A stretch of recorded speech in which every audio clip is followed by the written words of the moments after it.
नमस्कार दोस्तों। आज एक बार पुनः आप सभी के सामने एक ज्ञानवर्धक और एक प्रेरणादायक कहानी लेकर हम हाजिर हुए हैं।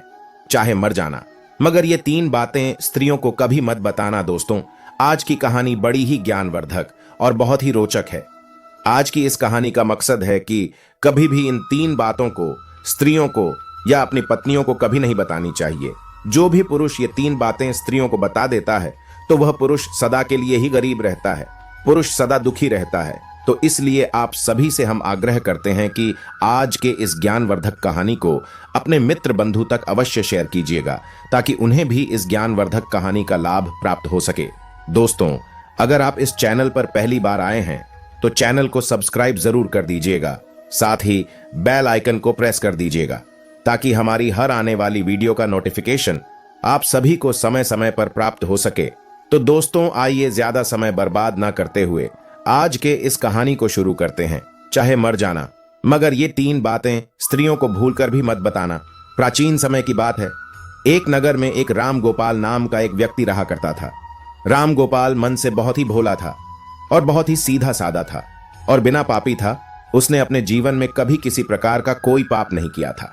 राम गोपाल की पत्नी थोड़ी भुलक्कड़ स्वभाव की थी और राम गोपाल के छोटे छोटे 2 बच्चे भी थे। राम गोपाल अपनी पत्नी से किसी भी प्रकार की किसी भी बात को नहीं छुपाता था और राम गोपाल अपने घर में अकेले ही कमाने वाला था। दोस्तों, जिस नगर में राम गोपाल रहा करता था उस नगर में सबसे गरीब केवल वही था। उसके अलावा पूरे नगर में कोई भी गरीब नहीं था। हर कोई राम गोपाल की पत्नी और राम गोपाल का गरीब होने के कारण मजाक उड़ाया करते थे। राम गोपाल अपने ही गांव में जो बड़े बड़े सेठ थे उनके यहाँ नौकरी किया करता था और उनकी गायों को चराया करता था, उनकी भैंसों को चराता था और इसी वजह से राम गोपाल का घर का चलन चल रहा था। उनसे ही 2 टाइम की रोटी मिल रही थी। परंतु एक दिन की बात है कि किसी कारणवश राम गोपाल जिस सेठ के यहाँ काम किया करता था, सेठ राम गोपाल को बुलाता है और राम गोपाल से कहता है कि राम गोपाल, अब तुम्हें कल से आने की कोई जरूरत नहीं है, क्योंकि हमने तुम्हारे अलावा किसी दूसरे को काम पर रख लिया है, जिसकी वजह से अब हम तुम्हें नहीं रख पाएंगे और तुम्हारी जो पिछले महीने की पगार है उसे तुम ले जा सकते हो और यहां से जा सकते हो। दोस्तों, उसके बाद में राम गोपाल उस दिन उस सेठ से अपने पिछले महीने की पगार लेकर अपने घर आ जाता है। राम गोपाल बहुत ही दुखी होता है और फिर घर आकर राम गोपाल जैसे ही अपनी पत्नी को पैसे देता है तो राम गोपाल की पत्नी बहुत ही खुश होती है। परंतु उसके बाद में राम गोपाल जब अपनी उस भुलक्कड़ पत्नी को बताता है कि अब मेरी नौकरी छूट चुकी है, अब कल के बाद मैं कहीं नहीं जाऊंगा, उस दिन के बाद राम गोपाल अपने घर में ही रहता है, क्योंकि राम गोपाल के पास अब कोई भी काम नहीं बचा था। उसके बाद में देखते ही देखते कई दिन बीत गए, परंतु राम गोपाल को कोई भी काम नहीं मिल रहा था और घर में रखे हुए जो पैसे थे जो उसे उसके सेठ ने दिए थे, पर पैसे भी धीरे धीरे खर्च हो रहे थे।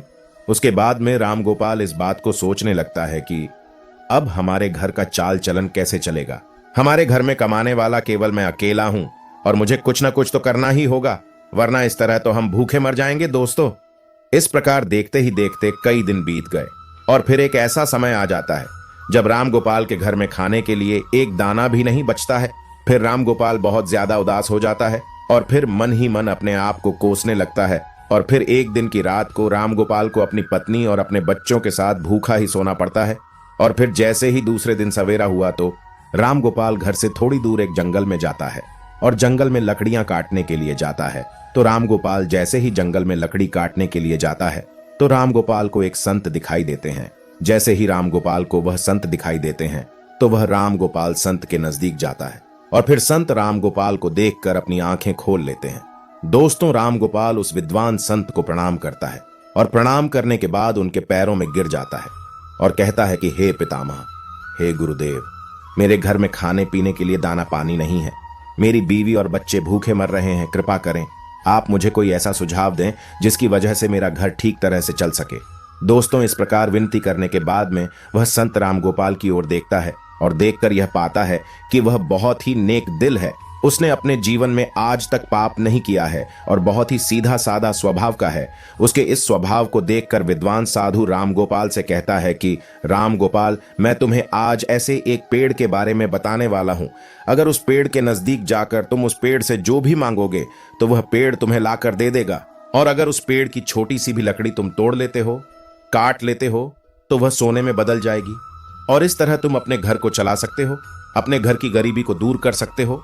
मगर संत रामगोपाल को यह बात भी कहते हैं कि अगर तुमने इस बात को अन्य किसी आदमी या किसी औरत को बताया तो उस दिन के बाद से ही तुम्हें पेड़ किसी प्रकार की कोई वस्तु नहीं देगा और तुम्हें सब कुछ देना बंद कर देगा।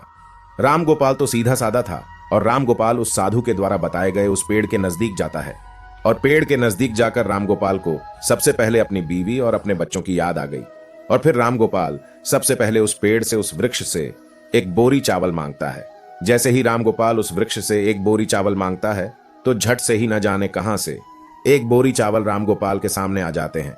फिर रामगोपाल उस एक बोरी चावल को ले जाता है घर में और घर जाकर अपनी बीवी और बच्चों को चावल खिलाता है और भरपेट भोजन करते हैं। दोस्तों, उस दिन रामगोपाल ने अपनी पत्नी को यह नहीं बताया था कि वह यह चावल कहां से लाया, परंतु फिर जैसे ही रामगोपाल दूसरे दिन उस वृक्ष के पास जाता है तो रामगोपाल उस वृक्ष से 5 सोने की मुद्राएं मांग लेता है। और जैसे ही रामगोपाल मांगता है तो वह वृक्ष झट से रामगोपाल को 5 सोने की मुद्रा दे देता है और रामगोपाल 5 सोने के सिक्के पाकर खुश हो जाता है और अपने घर को आ जाता है। घर आकर रामगोपाल अपनी पत्नी को 5 सोने के सिक्के देता है तो रामगोपाल की पत्नी भी बहुत खुश होती है और उसके बाद में रामगोपाल अपनी पत्नी को सारी बातें बता देता है, क्योंकि रामगोपाल की पत्नी ने जैसे ही रामगोपाल के हाथ में 5 सोने के सिक्के देखे तो वे रामगोपाल से पूछने लगे कि आखिर तुम यह कहां से लाए हो। तो रामगोपाल अपनी पत्नी को सारी बातें बता देता है। रामगोपाल अपनी पत्नी से कुछ नहीं छुपाता है, मगर रामगोपाल को इस बात का भी पता था कि उसकी पत्नी भुलक्कड़ स्वभाव की है। वे सारी बातें अपने पड़ोसियों को बता देती हैं, जो भी उसे बताता वह उसे बता देती। लेकिन उस बात को भूलकर रामगोपाल अपनी पत्नी को सारी बातें बता देता है। उसके बाद में देखते ही देखते कई दिन बीतते रहे। रामगोपाल इसी तरह रोज 5 सोने के सिक्के उस वृक्ष मांग कर लाने लगा। और फिर एक दिन की बात है जब रामगोपाल अंत में उस वृक्ष से हजारों सोने के सिक्के मांग लेता है और जैसे ही रामगोपाल मांगता है तो झट से एक बोरी भरकर रामगोपाल के सामने सोने के सिक्के आ जाते हैं। तो रामगोपाल उसे एक बोरी सोने के सिक्के को अपनी बैल की पीठ पर रखकर अपने घर ले जाता है।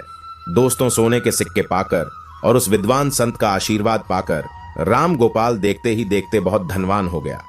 रामगोपाल के पास बहुत सारा धन हो गया। रामगोपाल जो सेठ के यहां नौकरी किया करता था, उस सेठ से भी ज्यादा तरक्की रामगोपाल ने कर ली और रामगोपाल सेठ से भी ज्यादा धनवान हो गया। दोस्तों, यह सब देखकर रामगोपाल के सारे गांव वाले दंग रह गए और वे सोचने लगे कि आखिर यह भुलक्कड़ स्वभाव का रामगोपाल इतना धनवान क्यों हो रहा है।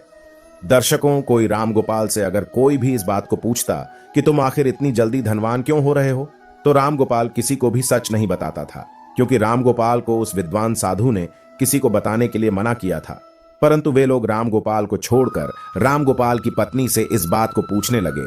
तो दर्शक, वह तो आपको पता ही है कि रामगोपाल की जो पत्नी है वह भुलक्कड़ स्वभाव की थी। उसके पेट में कोई भी बात नहीं पचती थी।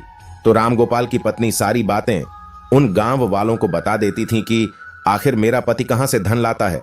तो रामगोपाल की पत्नी सारी बातें उनको बता देती हैं और देखते ही देखते रामगोपाल जब एक दिन उस वृक्ष के पास फिर से धन लेने के लिए जाता है तो वह वृक्ष रामगोपाल को धन नहीं देता है। रामगोपाल कई बार उससे मांगता है, मगर रामगोपाल के मांगने पर भी वृक्ष रामगोपाल को कुछ नहीं देता है। इस दिन रामगोपाल फिर से अपने घर जाता है और इस चीज के बारे में ज्यादा नहीं सोचता है। मगर जब रामगोपाल दूसरे दिन पुनः उस वृक्ष के पास जाता है तो उस दिन भी रामगोपाल कई घंटों तक उस वृक्ष से मांगता ही रहता है, मगर कुछ भी उसे प्राप्त नहीं होता है। फिर रामगोपाल निराश होकर वह सोचता हुआ अपने घर आ जाता है। तो रामगोपाल अपने घर आकर अपनी पत्नी से कहता है कि हे भाग्यवान, आज मैं वृक्ष के यहां जाकर आया हूं, मगर वृक्ष से आज मैंने जब धन मांगा तो वृक्ष ने कुछ नहीं दिया। कहीं तुमने किसी को इस वृक्ष के बारे में बता तो नहीं दिया। तो दोस्तों, रामगोपाल की पत्नी भुलक्कड़ स्वभाव की थी, अपने मन में किसी भी प्रकार की बात नहीं छुपाती थी और इसमें कोई संदेह नहीं है। तो रामगोपाल की पत्नी रामगोपाल से कहती है कि प्रिय, जब मुझसे गांव वालों ने पूछा कि इतना सारा धन तुम्हारे पास कैसे आ रहा है, तो मैंने उन सबको बता दिया। अपनी पत्नी के मुख से यह बात सुनकर रामगोपाल समझ जाता है कि हो न हो यह सारी करतूत मेरी बीवी की ही है।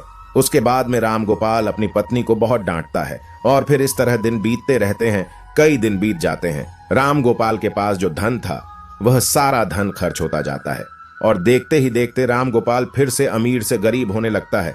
रंक से रंक और भी रंक बन जाता है और देखते ही देखते फिर से रामगोपाल की स्थिति वही स्थिति हो जाती है कि राम गोपाल के घर में खाने के लिए दाना नहीं बचता है। एक दिन जब फिर से राम गोपाल की पत्नी और राम गोपाल और उसके बच्चे रात को भूखे सोते हैं, तब राम गोपाल अपनी पत्नी को कोसने लगता है और अपनी पत्नी से कहता है कि भुलक्कड़, यह सब तुम्हारी वजह से हो रहा है। अगर मैं तुम्हें न बताता तो आज मैं ये बुरे दिन नहीं देखने पड़ते। इस प्रकार राम गोपाल अपनी पत्नी से कहता है। मगर कहते हैं कि अब पछताए क्या हुए, जब चिड़िया चुग गई खेत। तो इस प्रकार राम गोपाल अपनी पत्नी से कहता है, मगर बहुत लेट हो चुका था। फिर एक दिन राम गोपाल संत को ढूंढने के लिए फिर से जंगल में जाता है, मगर राम गोपाल को वह संत, विद्वान, साधु उसे पूरे वन में, पूरे जंगल में नहीं मिलता है। राम गोपाल को ढूंढते ढूंढते कई घंटे बीत जाते हैं और फिर कई घंटे बाद राम गोपाल को वह संत मिल जाते हैं। संत मिलते ही राम गोपाल उन संत के चरणों में गिरकर रोने लगता है, गिड़गिड़ाने लगता है और कहता, हे गुरुदेव, आखिर मुझसे ऐसी कौन सी भूल हो गई है जिसकी वजह से आप मुझसे रूठ गए। आप ही मेरे दाता हो, आप ही मेरे विधाता हो विधाता। आप मेरी भूल को माफ करें, क्योंकि मेरी एक भूल के कारण आज मेरे बच्चे भूखे सो रहे हैं, मेरी संतान भूखी सो रही है। इसलिए हे पितामह, आप मेरी सहायता करें। उसके बाद में वे विद्वान साधु राम गोपाल से कहता है कि राम गोपाल, अगर ऐसी बात है तो मैं तुम्हें माफ करता हूं, परंतु आज से मैं तुम्हें एक बात बताने वाला हूं। और मेरी बात यह है कि कभी भी जीवन में ये 3 बातें हर पुरुष को, अपनी पत्नियों को, अपनी स्त्रियों को नहीं बतानी चाहिए। जो पुरुष ये 3 बातें अपनी स्त्रियों को बताता है, वह पुरुष हमेशा जीवन में सदा के लिए दुखी रहता है, सदा के लिए जीवन में गरीब रहता है। दर्शकों, बाद में विद्वान संत कहते हैं कि राम गोपाल, अगर इन 3 बातों को आज से ही तुम अमल कर लोगे तो फिर से तुम्हारे अच्छे दिन आ जाएंगे और फिर से तुम्हारे पास ठीक उसी तरह धन आने लगेगा जिस तरह तुम्हारे पास पहले था। तो अब वे संत राम गोपाल को पहली बात बताने लगता है और कहता है कि सबसे नंबर 1 पर है, कभी भी किसी पुरुष को अपनी पत्नी को अपनी कमाई का जरिया नहीं बताना चाहिए। क्योंकि अगर आप अपनी पत्नी को, एक स्त्री को, कमाई का जरिया बता देते हैं और अपनी कमाई के बारे में बता देते हैं, तो वह उस कमाए हुए धन को खर्च करने पर रोक लगा देती है, अर्थात उस धन को बिल्कुल भी खर्च नहीं करने देती है। और साथ ही उस कमाई के जरिए के बारे में पूरे गांव में ढिंढोरा पीट देती है और अपनी बढ़ाई समझकर, अपनी तारीफ समझकर लोगों को बता देती है, और जिसमें मानहानि एक पुरुष को ही होती है। जिस प्रकार से राम गोपाल की पत्नी ने गांव के अन्य लोगों को कमाई का जरिया बताया था, ठीक उसी प्रकार किसी भी पुरुष को अपनी कमाई का जरिया और अपनी कमाई के बारे में कभी भी किसी स्त्री को, अपनी पत्नियों को नहीं बताना चाहिए। दूसरी बात कि किसी भी पुरुष को अपनी पत्नी को अपनी कमजोरी नहीं बतानी चाहिए, क्योंकि जो पुरुष अपनी पत्नी को कमजोरी बताता है तो वह खुद फंस जाता है। क्योंकि अगर आप अपनी पत्नी को अपनी कमजोरी बताते हो तो वह बार बार आपकी उस कमजोरी को पकड़ लेगी और आपसे अपना काम करवाने लगेगी, उस कमजोरी को पकड़कर आपको दबाने लगेगी। और अगर आप अपनी कमजोरी अपनी पत्नी को बता देते हैं तो आप अपने जीवन में हमेशा पछताते ही रहोगे। दर्शकों, इसलिए किसी भी पुरुष को अपनी पत्नी को अपनी कमजोरी नहीं बतानी चाहिए। तीसरी बात कि किसी भी पुरुष को अपनी पत्नी को अपने जीवन में हुए अपमान के बारे में नहीं बताना चाहिए, अर्थात जो पुरुष अपनी पत्नी को अपने अपमान के बारे में बताता है तो वह पत्नी हर बात बात पर, छोटे छोटे झगड़े पर आपके उस अपमान के बारे में बोलकर, उसका हवाला देकर आपको परेशान करेगी, आपको मजबूर करेगी और बार बार उस अपमान का हवाला देगी। क्योंकि स्त्रियां धर्म और कर्म से बंधी हुई होती हैं और उनके मन में इनकी अपनी इच्छाएं छुपी होती हैं और ये अपनी बातों को अन्य लोगों को नहीं बताती हैं, मगर स्त्रियां दूसरों की बातों को दूसरे तक अवश्य ही बता देती हैं। इसलिए अगर आप अपने अपमान के बारे में अपनी पत्नी को बताते हैं तो इसमें आपकी 100% मानहानि होती है।